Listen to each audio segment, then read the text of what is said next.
What if I told you that before Lucifer's rebellion, before the first spark of defiance in heaven, there was another creation, one even more mysterious, more feared, and more silent in Scripture? A being so cloaked in shadow that even angels whispered his name with caution. His name was Samael. Not merely an angel of destruction, but the darkest angel God ever formed, neither wholly evil nor wholly holy, but the embodiment of divine judgment, the edge between mercy and wrath. Have you ever wondered, why would God create such a being? Is it possible that darkness can exist with heaven's permission? Can an angel serve God not through love, but through fear? Tonight we dive into the unseen corridors of heaven's history, into the story of Samael, the angel of death, the accuser, the watcher of shadows, the one who walked where light could not follow, a servant of God, yet feared by saints and sinners alike. But let me ask you this: can a being forged in darkness still reflect God's will? Or was Samael destined to become the most misunderstood angel in all creation? Before we begin this journey, 1 hour into heaven's most hidden truth, I want you to prepare your heart. Because this is not just a story about angels, it's a story about purpose, about judgment, about the parts of God's will we are afraid to face. Before we continue deeper into Samael's untold story, do me a quick favor. If stories like this awaken something in you, mystery, wonder, faith, then make sure to like this video, subscribe to the channel, and click the bell icon so you never miss another revelation here on Gospel Insights.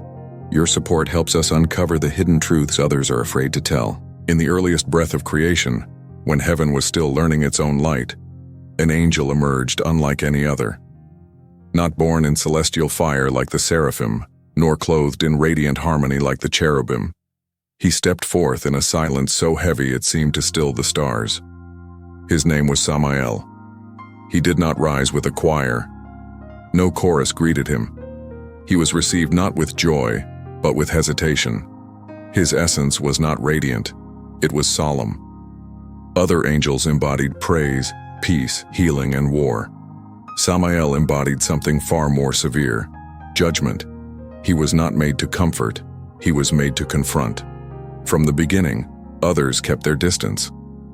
While Gabriel bore glad tidings and Michael bore a sword of defense, Samael bore the weight of consequence. To look into his eyes was to feel exposed. He did not see glory in others. He saw truth, stripped of disguise, stripped of excuses, stripped of purity. Many wondered why God would forge such a being. Why create an angel that provoked dread rather than awe? But hidden within that question was a divine secret. Love without judgment can become chaos, and mercy without consequence can become lawlessness. God created Samael not as a punishment but as a warning, a reminder that even in heaven, accountability exists, that even the highest must answer to something higher. Samael walked through paradise as the unspoken will of God, the angel no one asked for but heaven needed. Angels sang in the golden halls, yet his footsteps carried the echo of justice.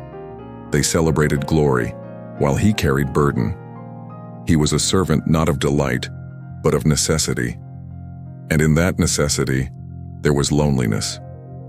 When others rejoiced in praise, Samael remained in shadow, unthanked, unseen, yet never disobedient.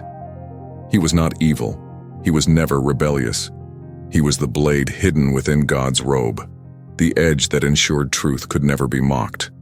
They called him many names in fear: angel of death, accuser, the venom of God. But perhaps the most accurate title was the one heaven never dared to speak aloud: the unbeloved servant. Loved by God, feared by all else. Perhaps that is the deepest tragedy of Samael's existence: to serve perfectly, yet never be embraced; to uphold divine order, yet never be praised. Imagine eternity in such a state. Imagine being the instrument everyone prays to avoid. But within this stillness, something stirred. Samael began to sense a shift, a pride blooming not in darkness, but in light. not among rebellious hearts, but within the highest ones. He noticed eyes lingering longer in mirrors. He noticed admiration turning inward rather than upward. He noticed a hymn beginning to change its direction. And so Samael did what he was created to do. He watched. He waited.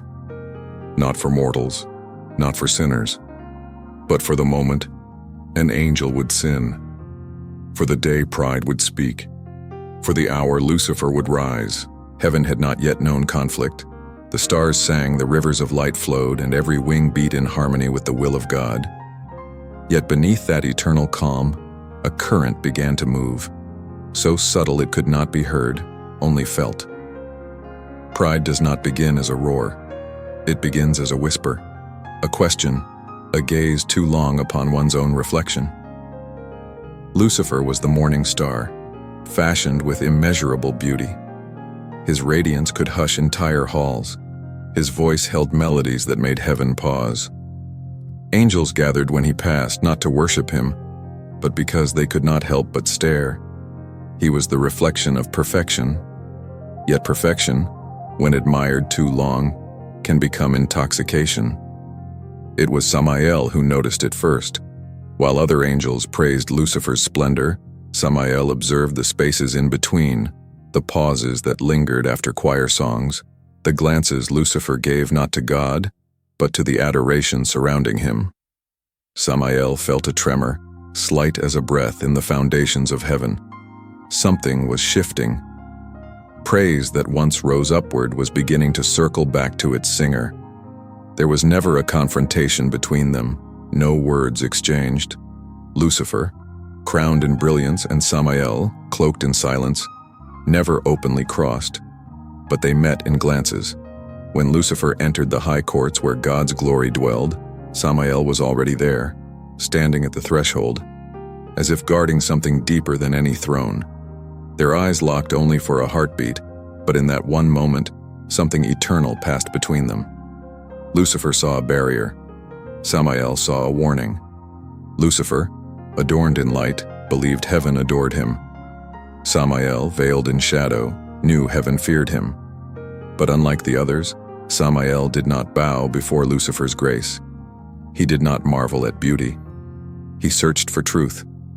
And what he saw, even Lucifer had not yet seen, the seed of desire to be more. Lucifer began to ask silent questions. Why should light serve?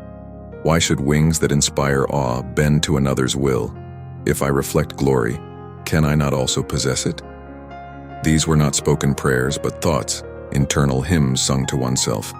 And in heaven, even thoughts have weight. None dared to confront him. Not Gabriel with his messages, not Raphael with his healing. Even Michael, destined for war, had not yet drawn his sword. But Samael? Samael did not confront. He waited.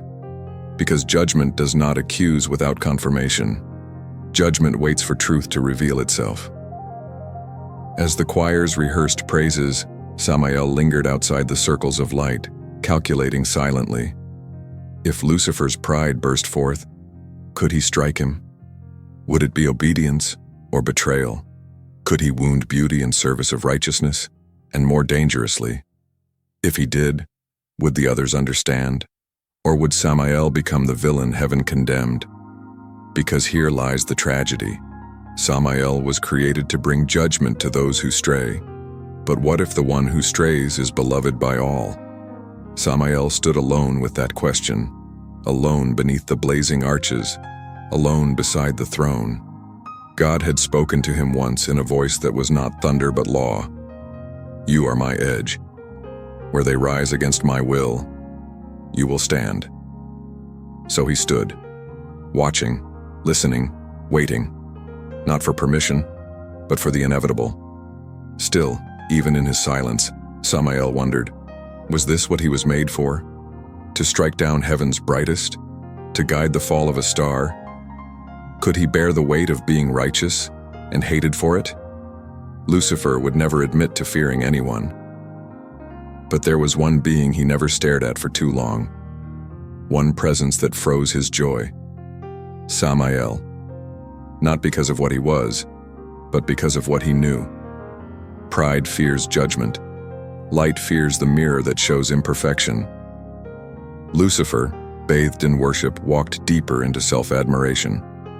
Samael, unseen, followed only with his eyes. And though neither moved against the other, heaven felt the tension between them. A fault line, invisible but destined to fracture. For it would not be Michael who first recognized the rebellion. It would be Samael, the angel of consequence, the watcher of pride, the shadow before the fall. It did not begin with thunder. It began with a whisper, soft, almost harmless, like the faint sigh of a harp string drawn out too long. Lucifer did not declare war. He asked a question. Why must perfection bow? It was never shouted, never spoken before multitudes. It was breathed at first only into the stillness of his own mind. But pride, like fire, hungers for air. And so, little by little, Lucifer's silent question became a secret melody, a chorus only the ambitious could hear. Some angels heard it, those dazzled by his brilliance. They mistook his rising ego for righteous passion. They saw his beauty and believed it to be innocence. They listened, not with suspicion, but with admiration. What if he is right? They wondered. What if glory was meant to shine, not submit? But Samael, he heard something different. He heard a crack. Not in the words, but in their origin. He recognized the tremor of a heart no longer facing upward. Pride does not reject God immediately. It simply stops acknowledging him. It begins to self-adore. Lucifer was no longer singing about glory.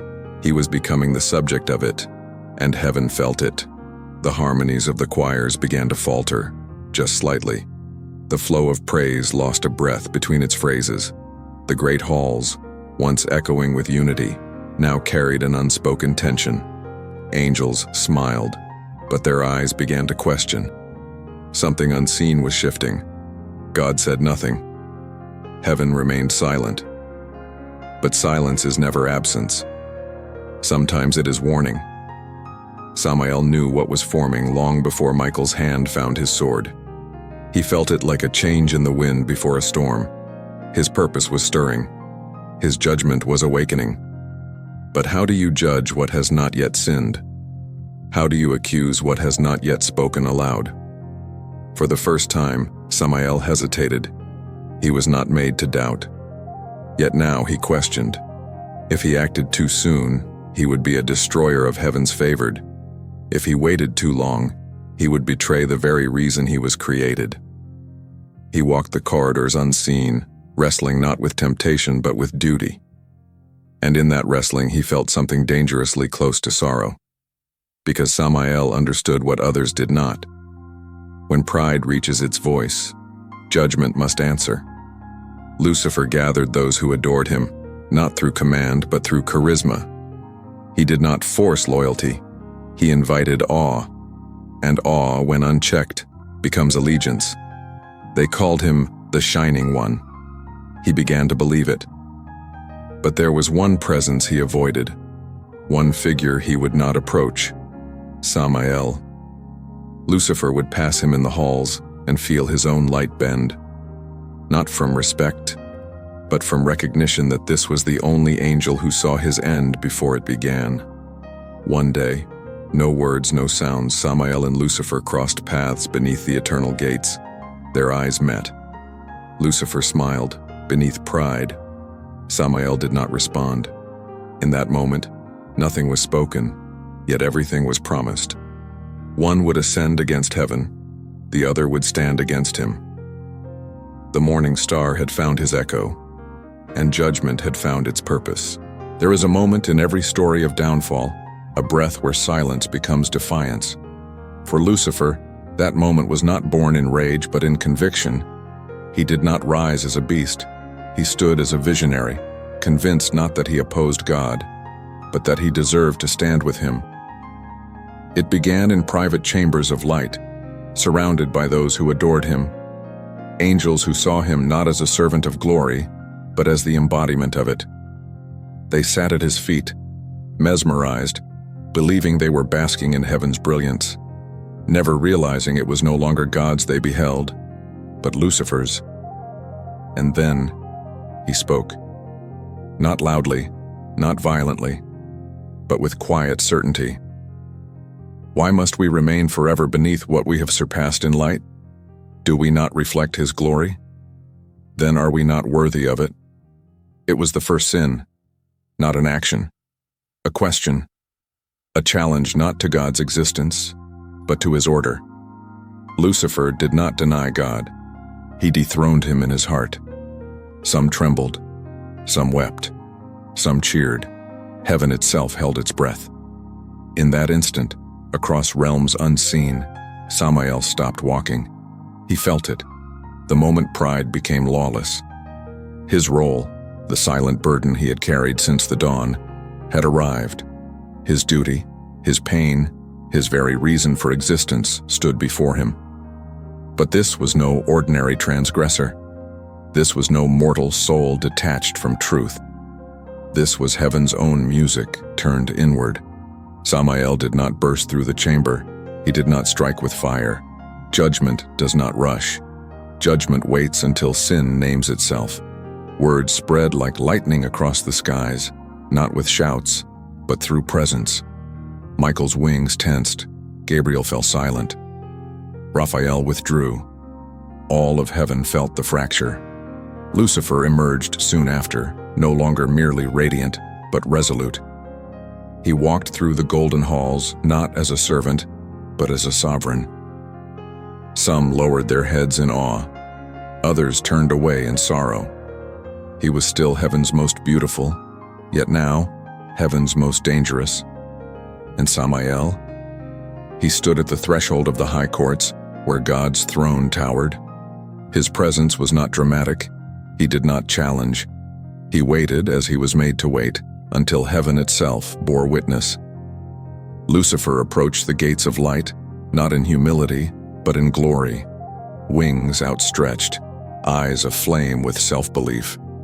He prepared to enter, not to worship, but to stand. Then he saw him, Samael, the barrier in flesh. Their eyes met once more. This time, Lucifer did not smile. His gaze hardened, as if staring into a fate he refused to acknowledge. No words passed, yet the meaning thundered through eternity. Will you judge me? Will you force me? Samael's silence held the answer. Not yet. Not until the sentence is spoken. For even now judgment waited, not for rebellion, but for blasphemy. And so all of creation poised itself upon a precipice. Heaven still intact but trembling, Lucifer still crowned but cracking, and Samael, the darkest angel, stood as the final line between pride and its consequence. For when Lucifer speaks against the throne, heaven will no longer tremble. It will divide. There is a grief unlike any other. The grief that comes before loss when you can already feel what hasn't yet fallen. Heaven tasted that grief as Lucifer moved through its courts. No longer a servant, but a gathering storm. He never declared war.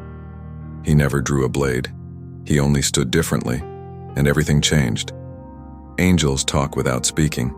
They feel shifts in creation, and this shift was undeniable. Choirs that once sang in perfect unity now held discordant silence. The halls of praise, once filled with awe, now echoed with uncertainty.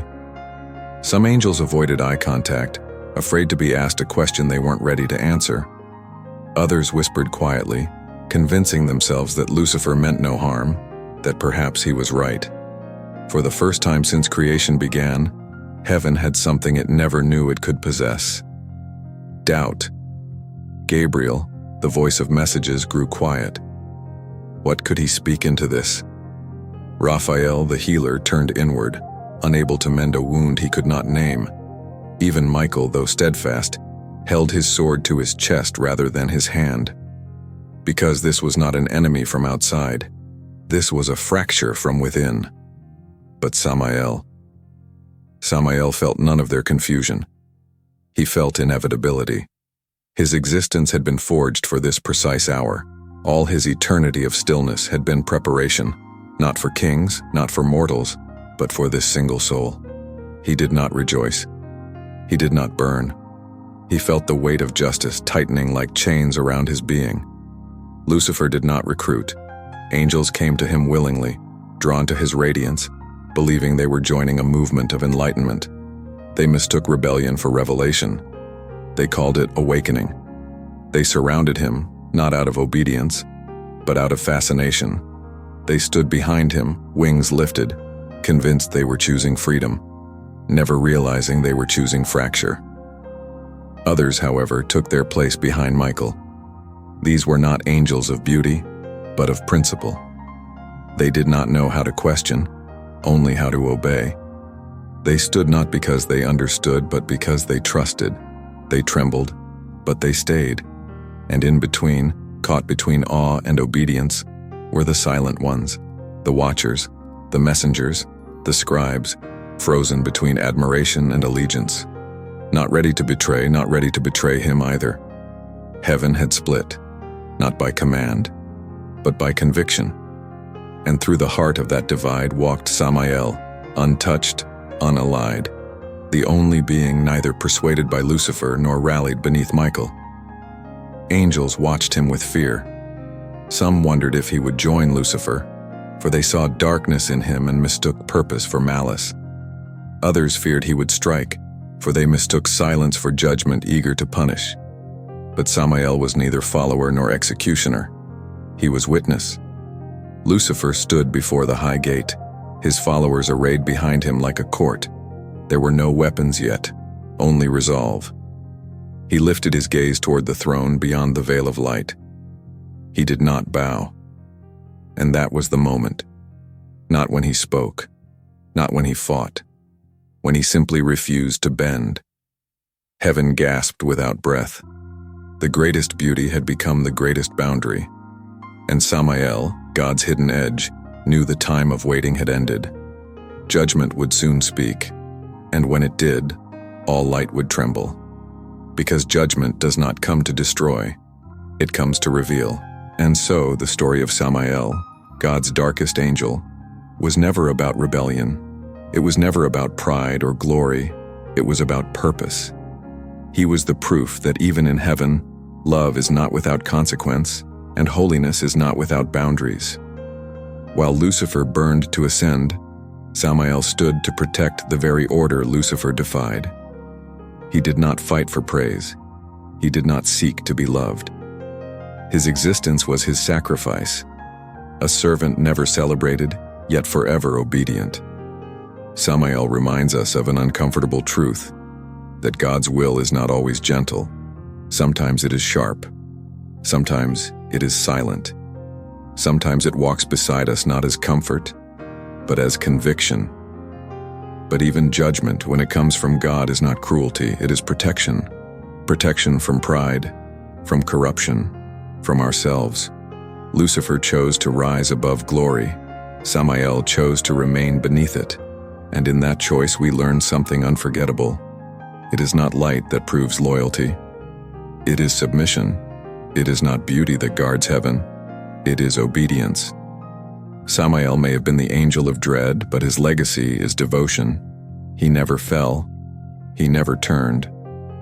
Though feared, he remained faithful. A guardian not of joy but of justice. And through him, we see the side of God we seldom wish to face, yet all must one day answer to. If this journey into the unseen depths of heaven touched you, if it stirred questions, reflection, or awe, then stay with us. There are more truths waiting to be uncovered, more mysteries hidden between the lines of Scripture. This is just the beginning. Make sure to like this video, subscribe to Gospel Insights, and click the bell icon so you never miss the hidden stories, the forgotten battles, and the truths that others dare not tell. This is Gospel Insights, where we seek not just to believe, but to understand.